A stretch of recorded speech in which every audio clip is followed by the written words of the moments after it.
Hello and welcome. Today we are examining a moment in Lee Min-ho's career that many casual viewers overlook, yet industry observers consider quietly decisive, because while his global breakthrough is almost always attributed to Boys Over Flowers, the more complex reality is that his long-term positioning in the Korean entertainment hierarchy was shaped not by that explosive success, but by how he navigated the years immediately after it, when expectations were at their highest and the risk of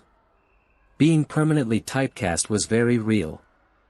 What makes this period particularly interesting is the tension between audience demand and career strategy, because fans largely wanted him to remain within the romantic, chaebol archetype that made him famous, yet his project choices began to show subtle deviations, most notably in City Hunter, where the tone shifted toward action and political intrigue, signaling an early attempt to diversify his screen persona.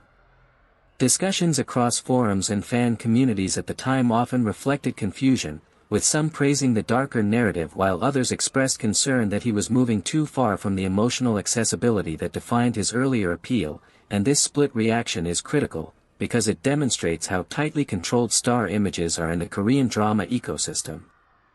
Behind the scenes, interviews from that era reveal that Lee Min-ho himself was acutely aware of this tension, emphasizing the importance of longevity over immediate popularity, which in retrospect aligns with the broader pattern of actors who successfully transition from youth-driven fame into sustained careers. Industry analysts later pointed out that City Hunter also expanded his reach in international markets, particularly in regions where action-driven narratives tend to perform better than purely romantic ones, which added another layer to his global positioning strategy. Interestingly, fan discussions years later began to reinterpret this project as a turning point rather than a deviation, suggesting that early skepticism gave way to retrospective appreciation, especially as viewers revisited his filmography with a more analytical lens.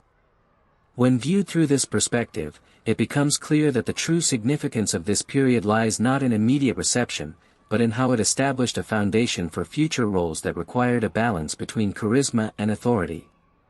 So the question becomes, was Lee Min-ho consciously reshaping his career at that stage, or was this evolution a response to industry pressures and audience expectations shifting in real time?